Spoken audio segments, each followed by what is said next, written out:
Boa noite, queridos.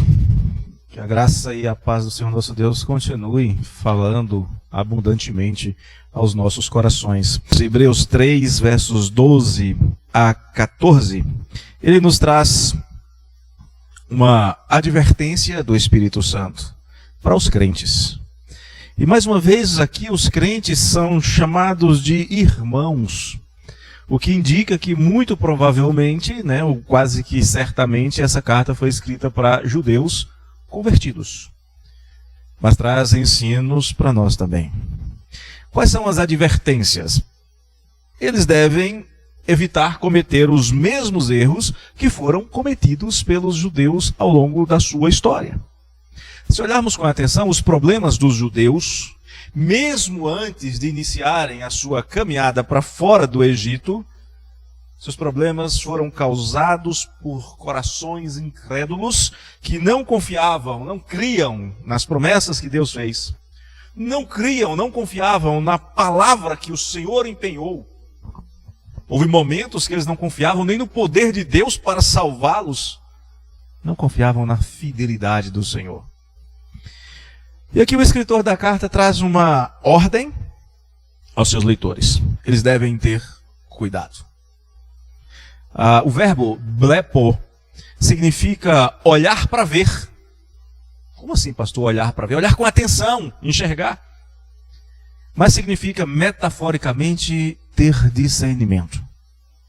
O que o escritor está falando aqui é o popular: meu irmão, olha bem, abra o seu olho, presta atenção. É mais ou menos isso que ele está fazendo aqui.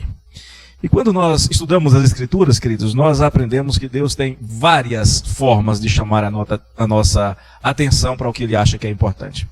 Por exemplo, os nossos olhos são despertados para a contemplação da santidade de Deus quando nós vemos este atributo ser repetido 3 vezes em Isaías 6. Santo, santo, santo é o Senhor dos Exércitos. Presta atenção, Deus é santo. Nós ficamos certos de que aquilo que os profetas estavam dizendo em nome do Senhor, inevitavelmente aconteceria quando eles repetiam a frase, porque a boca do Senhor o disse. É como se eles tivessem, presta atenção porque é Deus quem está falando e vai acontecer. Está em Isaías 40. E aqui o Senhor está dizendo enfaticamente, meu irmão, minha irmã, abra o seu olho. Presta atenção. O assunto é importante. Presta atenção, você não pode deixar de ouvir, você não pode deixar de atender, então presta atenção. É o que Deus está dizendo. E se o Senhor quer que a gente faça isso, então é porque é algo muito importante para o destino eterno da nossa alma. E se alguém disser, eu não quero ouvir, eu não quero prestar atenção, bom, isso já não será mais um peso sobre mim. Eu já terei advertido. E quem disser algo assim vai ser o único responsável pelas consequências das suas decisões. Ezequiel 33 diz que se o perverso for advertido e ele continuar nas suas perversidades, o problema é dele. Mas aqueles que ouvirem, que prestarem atenção e que atenderem, vão colher bênçãos. Assim como os que rejeitarem, colherão maldições, aquele que atende, colhe bênçãos. É o que está em Isaías capítulo 1. Se você quiser, se você me ouvir, você vai comer o melhor desta terra. Olhando para esse texto, eu quero destacar que o Senhor separa para nós 2 tipos de cuidados que nós devemos ter. Primeiro, eu chamei de cuidados individuais com o próprio coração. Nós somos advertidos para tomar alguns cuidados. E ninguém vai fazer isso por nós. Ninguém pode cuidar do meu coração por mim. Nem pode cuidar do seu por você. O seu pai não pode. Sua mãe não pode. O seu cônjuge não pode, por mais que ele te ame. Por mais que essas pessoas amem a gente, elas não podem fazer isso por nós. Somos nós. Por isso, cuidados individuais. Existem coisas nas quais vale o ditado, cada um por si. E este é um caso. As pessoas podem cuidar da aparência umas das outras. Alguém pode determinar a sua maneira de vestir. Pode até exigir que você tenha determinada postura física, se sente desse jeito não. Mas ninguém pode determinar o que você sente, o que vai lá no fundo do seu coração. Isso ninguém determina. É por isso que a ordem bíblica é que cada um guarde o seu próprio coração. Está em Provérbios 4. ninguém vai guardar o seu coração. A ordem é para você. E se você não fizer, o problema é seu. Você vai estar irremediavelmente perdido. É o seu coração quem está na balança. É a sua vida que está sendo colocada diante de um julgamento. É o seu destino eterno de que nós estamos falando. E se diante dessa urgência a pessoa preferir não guardar o próprio coração, por que acha que outra pessoa ia fazer por ela? Se é a sua vida, se é a eternidade que está em jogo diante de você, e você prefere não guardar o seu coração, por que você acha que outra pessoa tem que se preocupar com isso? Então, quando o escritor fala de cuidados individuais, ele vai dizer assim, olha, primeiro, você não deve deixar que o seu coração seja tomado de perversa incredulidade. Jamais aconteça haver em qualquer de vós perverso coração de incredulidade. Sabemos pela palavra de Deus que o coração do homem é enganoso e desesperadamente corrupto. E se a palavra de Deus não nos dissesse, a nossa experiência nos diria. Talvez a gente negasse, talvez a gente não aceitasse. Mas a nossa experiência ia mostrar que o nosso coração é enganoso e desesperadamente corrupto. Existem pessoas profundamente religiosas com um coração enganoso e corrupto. Existem pessoas que podem ser profundamente religiosas e ainda assim o seu coração os enganou e essas pessoas não creem e não têm absolutamente nenhum relacionamento, nenhum temor em relação ao Senhor Deus. Quer um exemplo? Você quer pessoa mais religiosa do que Jezebel ou Jezabel? Quer alguém mais religiosa do que ela? Sustentava mais de 800 sacerdotes. Jezabel colocava a sua vida nas mãos dos seus deuses. Quando ela fica irada com o profeta Elias, por exemplo, ela diz, olha, façam meus deuses o que bem lhes aprouver, se amanhã a essa hora eu não ter acabado com esse homem. Mas é os deuses. Ela era religiosa, profundamente religiosa. Mas há mais, há outro tipo de incredulidade, a rejeição da crença na existência de Deus. Isso acontece com o ímpio, com o tolo, com o perverso, que no seu coração diz, Deus não existe. Uma é profundamente religiosa, mas é uma religião falsa que afasta de Deus. O outro diz, Deus não existe, mas é o tolo, é o ímpio, é o perverso. E é claro que essas pessoas não vão buscar o favor do Senhor porque não creem. Não vão desejar a intimidade do Senhor porque na sua loucura não o temem. E o seu coração é tomado então de perversa incredulidade. E o que acontece então? Ou qual é a segunda orientação que nós devemos ter para nós mesmos, dentre as orientações individuais? Talvez usando aquela expressão usada pelo reverendo John Martin, quais são os antídotos? Quais os cuidados? Não deixe que por causa de um coração incrédulo você seja afastado de Deus. Que vos afaste do Deus vivo.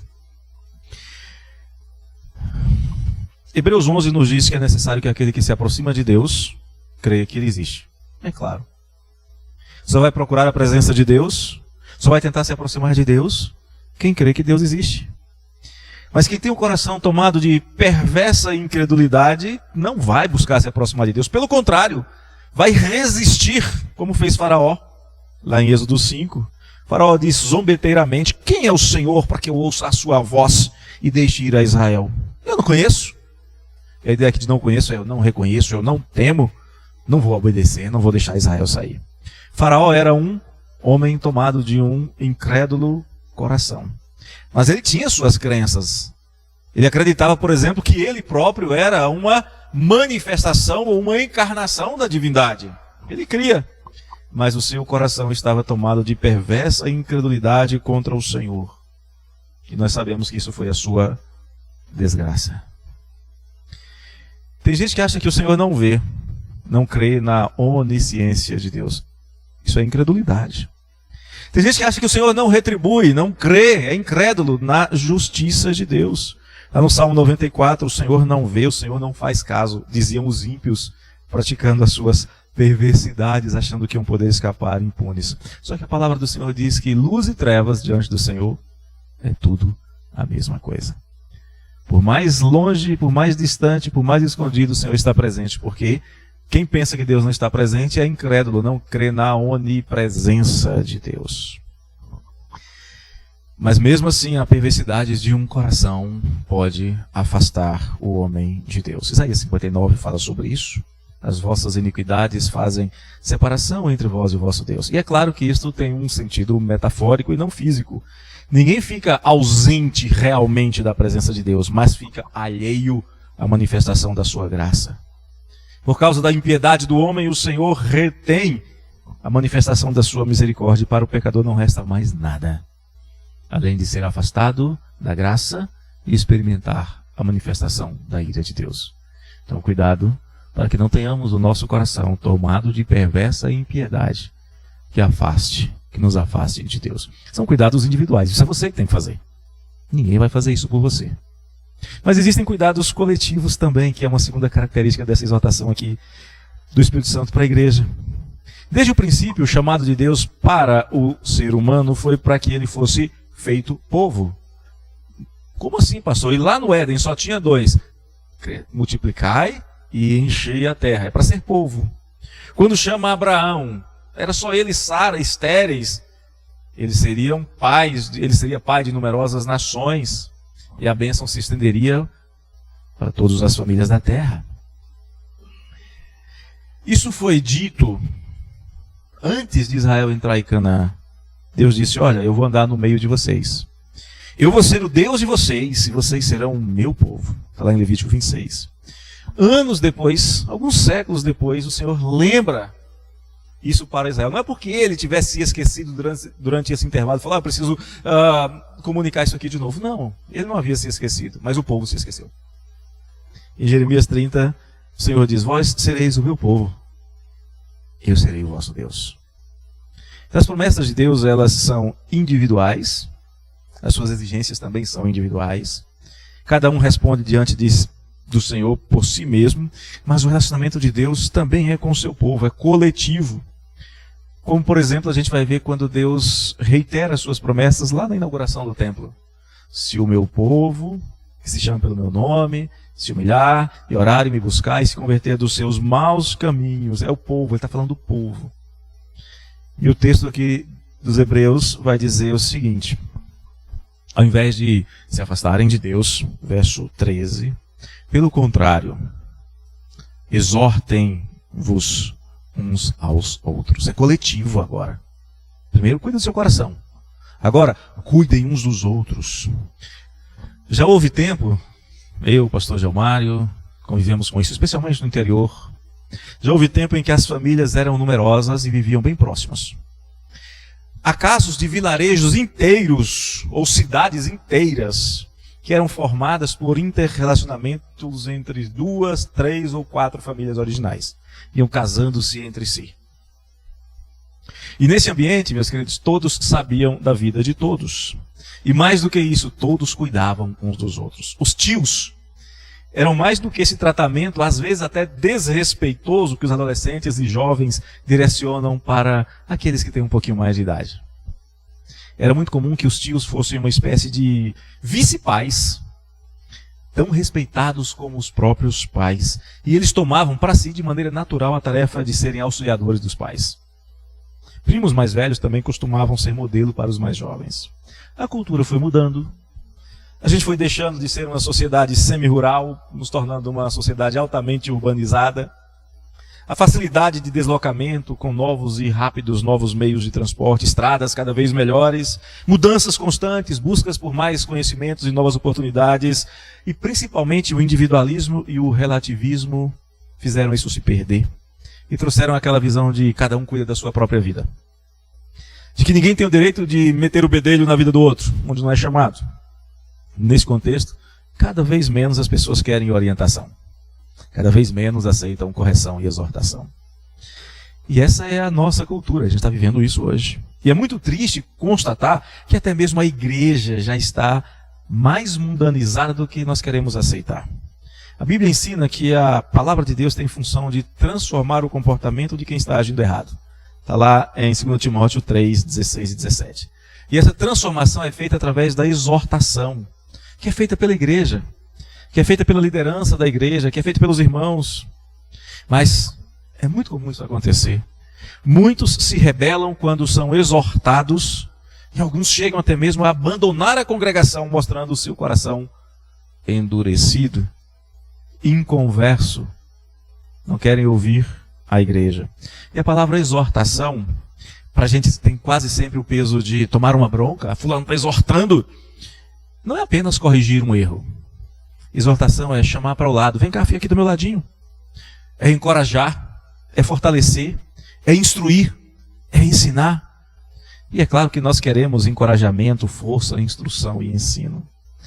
E o Senhor diz assim, olha, para que não haja pessoas tomadas de perverso coração, a exortação mútua é necessária. Porque é normal que as pessoas que estão errando não vejam quando e onde se desviaram do caminho reto. Alguns não percebem que já começaram a agir pecaminosamente porque os desvios são tão pequenos, mas tão pequenos no início e muitas vezes auto-justificados. Temos razões para fazer isso. Até que seja tarde demais para se corrigirem sozinhos. É preciso que alguém veja e nos ajude a enxergar. Isso é exortai-vos uns aos outros. Rejeitar a exortação do restante do corpo, quando essa exortação é biblicamente fundamentada, é igual à apostasia. É incredulidade, é um perverso coração. Então nós vemos que há esta necessidade de exortação mútua. Mas essa exortação mútua também deve ser dentro do corpo, deve ser constante. Isso está expresso, está aí na expressão cada dia. Cada dia. Quantas vezes um faltoso deve ser avisado? Quantas? Quantas vezes você deve avisar alguém do perigo que ele está correndo? Quantas? 1, 2 ou 3? Você talvez seja mais generoso, como Pedro foi, não 3, mas 7, que é o dobro, ainda mais uma de brinde.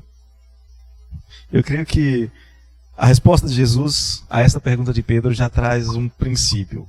Tantas vezes quantas forem necessárias. O tempo do aconselhamento, segundo o escritor aos Hebreus, é cada dia. Katá remera.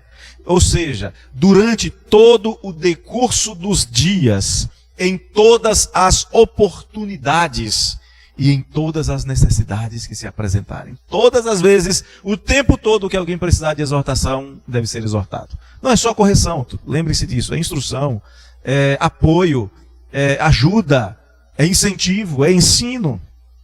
A pessoa está desanimada, é incentivo.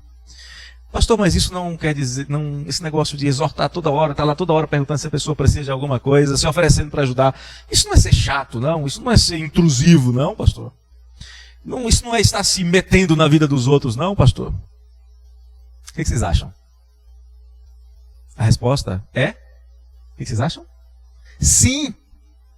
É ser intrusivo, sim. É estar se metendo na vida dos outros, sim. E sabe por que isso não é um problema? Não é. Há algum problema em que a mão tire um espinho do pé? Tem algum problema? Há algum problema tirar uma farpa do seu corpo para evitar uma inflamação que faz todo o corpo sofrer? Há algum problema? Não. Quando uma pessoa se torna membro da igreja, ele se torna parte de um corpo. E o corpo tem a obrigação de cuidar de si mesmo, cada membro cuidando uns dos outros. E não é intromissão por um motivo que às vezes nós nos esquecemos. Sabia que o irmão que precisa de exortação já nos autorizou a exortá-lo em todos os sentidos da palavra? Já. Porque quando ele se tornou membro da igreja, ele prometeu submissão às autoridades da igreja, enquanto essas fossem fiéis às escrituras sagradas. Ele olhou para a igreja e disse que aquela era a sua família. E a igreja o recebeu como membro desta família. Ele prometeu que seria uma bênção para ela e que aceitaria a sua participação em sua vida, não apenas no ambiente de comunhão, mas também de edificação e de tratamento.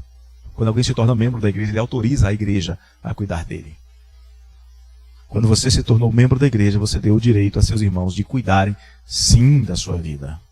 Através da exortação, com todos os significados dessa palavra. Mas ainda nesse contexto de cuidado coletivo, essa exortação, ela deve ser também permanente. Ela deve ser constante, cada dia, mas permanente, durante o tempo que se chama hoje. Por quanto tempo alguém deve ser exortado?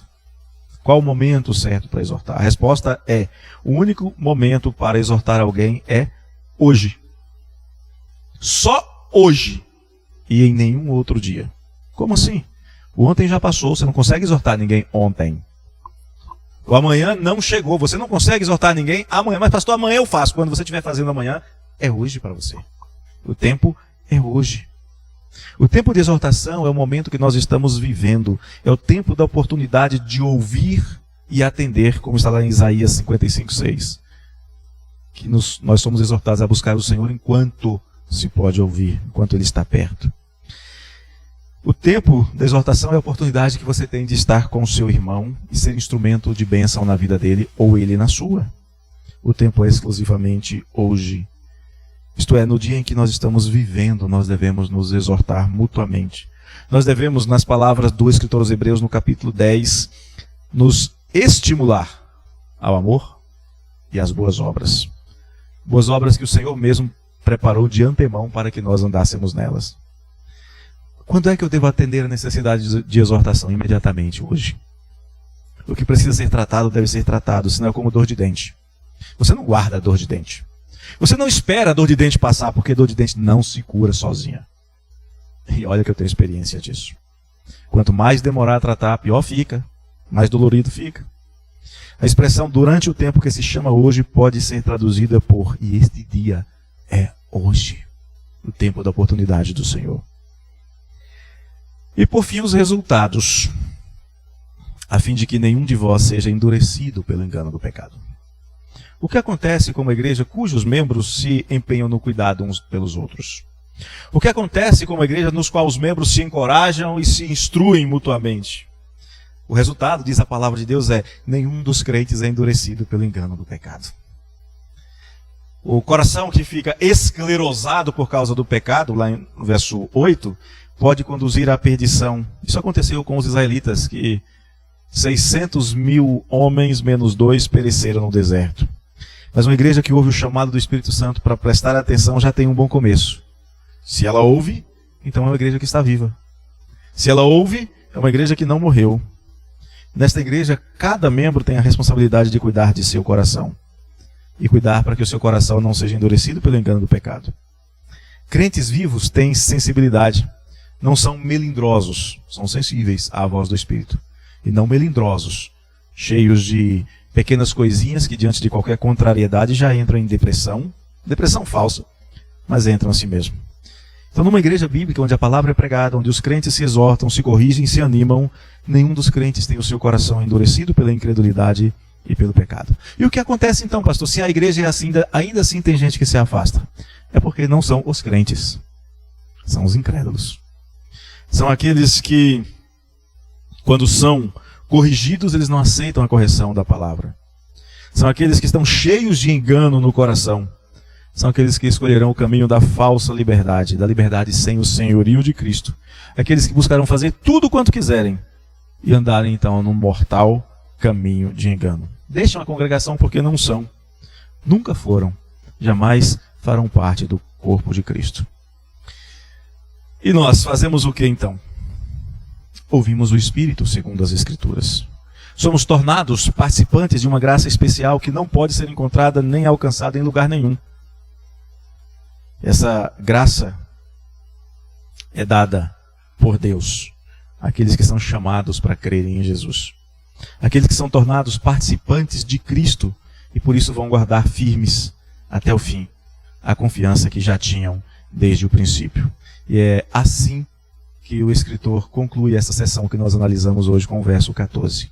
Aqueles que cuidam de si mesmos individualmente, aqueles que são cuidados e que cuidam uns dos outros coletivamente, eles não abandonarão a fé, eles não apostatarão, porque foram tornados participantes de Cristo. Guardarão firmes até o fim a confiança que tiveram desde o princípio, quando disseram: eu creio, mesmo que a minha fé é pequena, eu creio. Aqueles que estão em Cristo, aqueles que creem em Cristo, jamais vão duvidar disso. Serão exortados, estimulados, edificados, instruídos, amparados, cuidarão do seu coração e cuidarão uns dos outros, para juntos prosseguirem na caminhada até chegarem a Jerusalém Celestial.